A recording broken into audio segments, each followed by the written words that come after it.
আমরা মানসিংহ প্যালেসের মধ্যে প্রবেশ করেছি। এটা 15 শতকে তৈরি করা হয়েছিল এবং গোয়ালিয়রে এসে এটা অন্যতম দর্শনীয় স্থান। আমরা মানসিংহ প্যালেসের মধ্যে প্রবেশ করেছি। দেখো কি সুন্দর, এখানে মনে হয়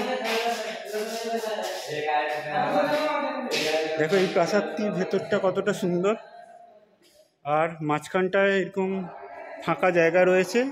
এখানে মনে হয় তখনকার দিনে, আমি যেটা খোঁজ নিয়ে জেনেছি, এখানে নাচ গান বা কোনো অনুষ্ঠানের আসর বসত। এবং মহলটি কিন্তু খুব বড় নয়, ছোটই, কিন্তু ছোটোর মধ্যে হলেও কিন্তু অপরূপ স্কাল্পচার রয়েছে বা স্থাপত্য রয়েছে।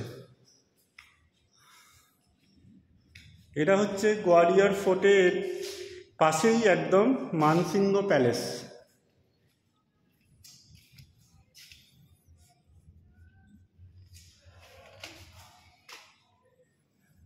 এখানে ছোট ছোট দুটি রুম রয়েছে, লম্বা একটা রুম রয়েছে।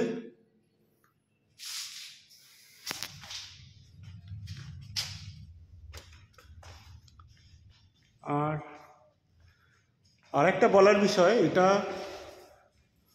মানে এখনও তখনকার 16 শতাব্দীতে তৈরি যে মানসিংহের মহলটি এখনও কিন্তু সে আগের মতো অক্ষতই রয়ে গেছে। আপনারা যদি গোয়ালিয়র আসেন অবশ্যই এখানে ভিজিট করবেন, অবশ্যই এখানে আসবেন।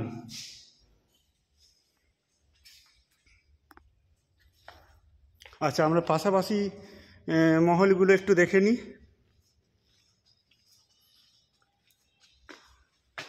এইটাও একটা বিশাল হলঘরের মতো, এটাও একটা হলঘরের মতো।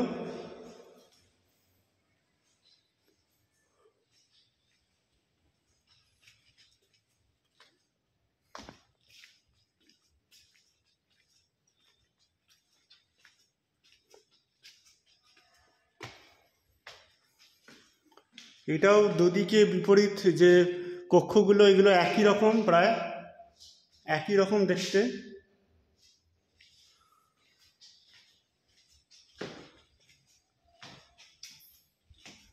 এর ভেতরে একটা রুম রয়েছে।